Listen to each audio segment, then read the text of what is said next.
বিহার নির্বাচন আসন্ন আর ঠিক তার আগে ভোটার তালিকা থেকে বাদ পড়া ব্যক্তিদের জন্য বড় স্বস্তি দিল সুপ্রিম কোর্ট। এবার থেকে আধার কার্ড ব্যবহার করেই ভোটার তালিকায় নাম ওঠানো যাবে। নির্বাচন কমিশনকে এই মর্মে নির্দেশ দিয়েছে শীর্ষ আদালত। এতদিন ভোটার তালিকায় নাম তোলার জন্য 11টি নথি ব্যবহার করা যেত। এবার সেই তালিকায় যুক্ত হলো আধার। কী নির্দেশ দিয়েছে সুপ্রিম কোর্ট? ভোটার তালিকার বিশেষ নিবিড় সংশোধন প্রক্রিয়ায় লক্ষ লক্ষ মানুষের নাম বাদ পড়েছে।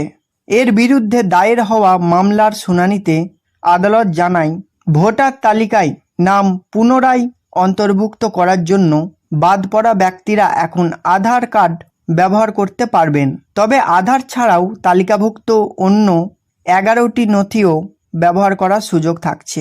আদালত আরও জানায়, বাদ পড়া ব্যক্তিরা অনলাইনেও আবেদন করতে পারবেন। নির্বাচন কমিশনকে নিশ্চিত করতে হবে যেন সম্পূর্ণ প্রক্রিয়াটিকে ভোটারদের জন্য সহজ হয়।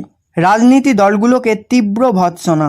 আদালত কেবল কমিশনকে নির্দেশ দিয়েই থামেনি, রাজনৈতিক দলগুলোরও প্রতিও ক্ষোভ প্রকাশ করেছে। আদালত জানতে চায় যে 65 লক্ষ ভোটারের নাম বাদ পড়েছে, তাদের সাহায্যে এগিয়ে আসতে কেন রাজনৈতিক দলগুলো ব্যর্থ হয়েছে। যারা এই সংশোধনের বিরোধিতা করছে তাদের ভূমিকা নিয়েও প্রশ্ন তোলে আদালত। সুপ্রিম কোর্ট সরাসরি 12টি রাজনৈতিক দলকে এই মামলায় যুক্ত করেছে এবং তাদের কর্মীদের নির্দেশ দিতে বলেছে যেন তারা সাধারণ মানুষকে অভিযোগ জানাতে সহযোগিতা করে। গত শুনানিতে আদালতের নির্দেশ মেনে নির্বাচন কমিশন হলফনামা জমা দেয়। কমিশন জানায়, বিহারে স্পেশাল ইন্টেনসিভ রিভিশনের পর খসড়া ভোটার তালিকা প্রকাশিত হয়েছে, যেখানে 65 লক্ষ মানুষের নাম বাদ পড়েছে। বাদ পড়ার কারণ সহ তাদের নাম সংশ্লিষ্ট ওয়েবসাইটে আপলোড করা হয়েছে।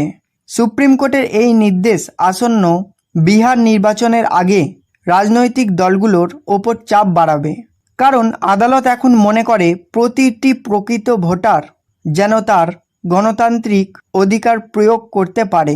তারা নিশ্চিত করার ক্ষেত্রে নির্বাচন কমিশনের পাশাপাশি রাজনৈতিক দলগুলোরও সমান ভূমিকা আছে।